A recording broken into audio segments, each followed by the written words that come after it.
mỗi Giêsu lấy chung lên điều đâm lâu mi tâm phi đâm ngọc ẩn ngu tốt nàng in mi khi chọn tiếng để đâm lạc ngày lâu Giêsu đốt nàng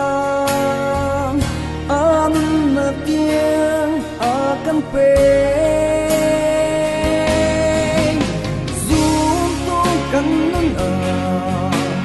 khui nun zia do ne akan ta khát ni khát ra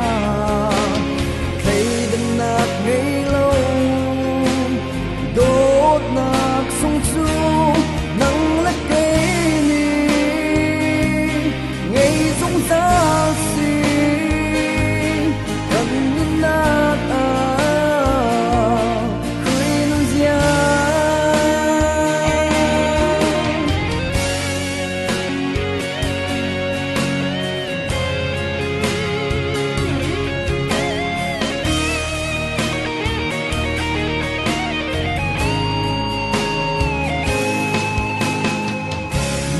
pha te zoom tu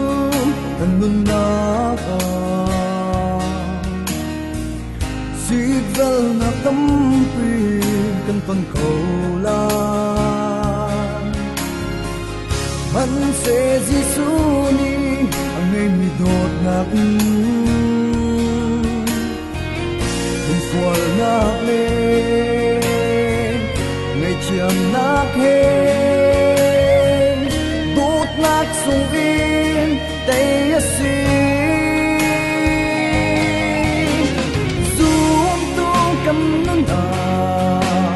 khui nun zia do le akan ta ta khát li khát ra thấy đêm nát ngày lâu đốt nát sung sung nắng lách cây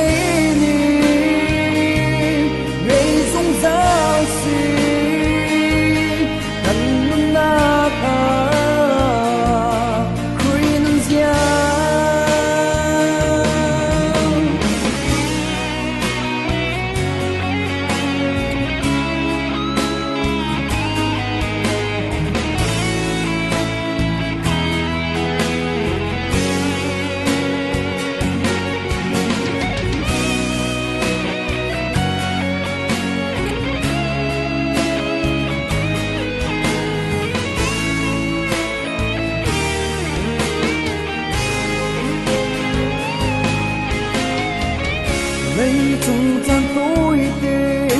mun na ka na ngam nak sung vi kan ngày lo wa chung dây chân ta đốt na kan ngày khó ha vì nung si na le ôi khuya lâu